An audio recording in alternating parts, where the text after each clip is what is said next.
In that speech to the Conservative campaign group Turning Point USA, I should say, he also appeared to mock the pronunciation of Kamala's first name, suggested she was anti-Semitic, and even claimed her policies on abortion could lead to the execution of newborn babies. Yesterday, Barack and Michelle Obama endorsed Harris for president, saying there was no doubt she has what it takes to beat Trump in 2024. Bill Daley is a former White House chief of staff to President Obama. He also served as Secretary of Commerce for President Bill Clinton. Good afternoon to you, Bill.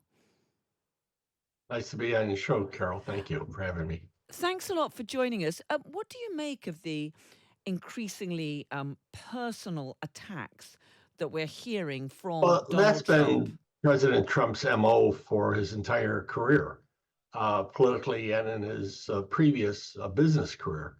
He likes to demean people. He likes to make up crazy names, make things up as he's giving his rallies. So this is nothing new. If you've followed American politics for the last 8 years and watched him, it's just his usual MO. And I think it will be very difficult as he goes forward to continue to be so offensive. And I think that a lot of people are responding rather positively to the vice president. And I think the more the President Trump does that sort of action, it's going to help her. Because after he survived that assassination attempt, Donald Trump did talk about how he wanted to unify America. He talked about ripping up some of his original speeches to try to reach out Well, to everyone. That didn't seem to last very long, did it?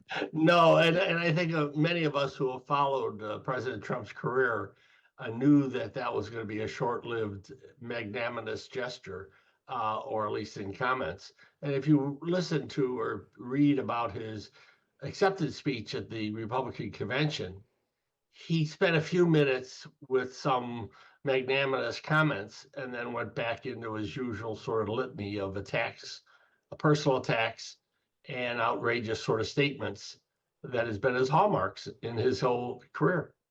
Nonetheless, though, one of the issues that he raised there and which he continually raises is that of immigration, of the Mhm. numbers of migrants coming across the southern border. That was something that Kamala Harris was in charge of as vice president.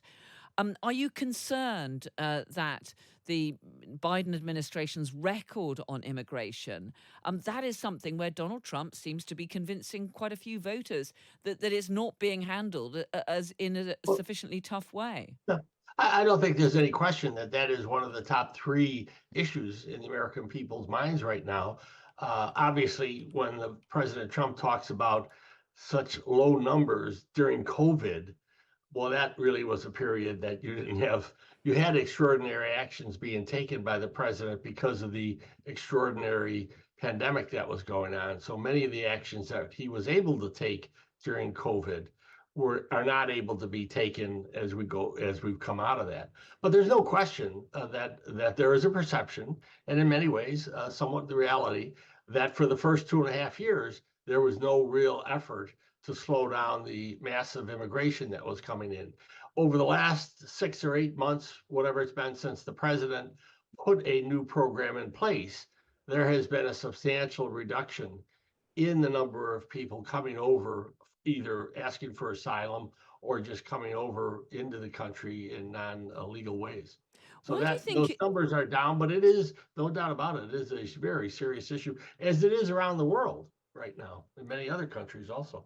Why do you think it took so long for Barack and Michelle Obama to come out with their endorsement of Kamala Harris as they finally did yesterday? Many other leading Democratic figures had done so, I mean, within 24 hours of Yeah. Joe Biden stepping out of the race.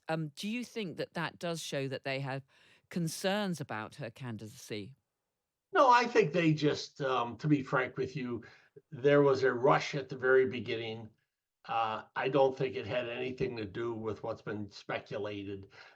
It was very obvious, probably within 24 to 36 hours after President Biden made his announcement on Sunday, that the vice president had locked up the nomination and no one else was going to be running.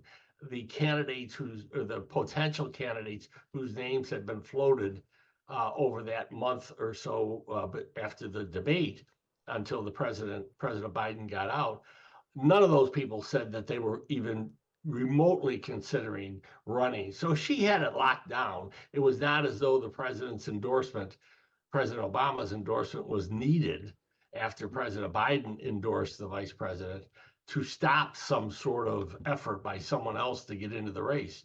I think it was just a timing thing. They let a lot of people go forward first. There is no doubt in anyone's mind that President Obama and Mrs. Obama were going to endorse vice president. And there's no doubt that Kamala Harris, emerging as the almost certain Democratic nominee for the presidential race, has energized many in the Democratic Party. But Mhm. do you think she might still struggle to win over the voters that she's going to need in those key swing states? Because there do seem to be some concerns raised that in some of those so called Rust Belt states where we know this election is decided because so many states, we just know which way they're going, that Kamala Harris, being a woman of color from California and so on, just may not resonate in the right Mhm. way with undecided voters. Well, there's no doubt. We've all known this country is very, very divided. The races have been very close, not the popular vote, but the Electoral College has been very close. I chaired Vice President Gore's campaign 24 years ago, and he lost by 500 votes in Florida.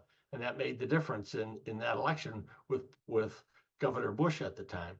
So this race was going to be close, and the polls with President Biden and President Trump up until the debate were relatively close, almost all of them well within the margin of error in many of the states that are under question. So she's got a tough race. There's no doubt about it. There is massive enthusiasm. There is extremely large amounts of money coming into her campaign, which again shows the enthusiasm. I think, as was talked about earlier, Vice President Vance's or Vice Presidential nominee Vance's comments about women has really resonated and is causing great problems. And as we know, amongst many women in the U.S., their position on abortion and the repeal of Roe v. Wade by President Trump's nominees to the court has inspired a lot of women to get engaged in the political system. But it's going to be a very tough race. It's going to be very close. It'll go down to the same 6 states that we've talked about now for many, many cycles in U.S. presidential politics. And right now, I think there's a wind at her back. She has her convention in 3 weeks, and that'll give her a boost going into Labor Day. And then Labor Day, it's about a 7-week campaign with at least one debate, if not more, probably coming after that. So it's going to be very close. That's the bottom line after a long-winded answer, Carol. Bill Daley, former White House Chief of Staff to Barack Obama. Really good to have you with us. Thank you so much for joining us. Thank you. Thank you.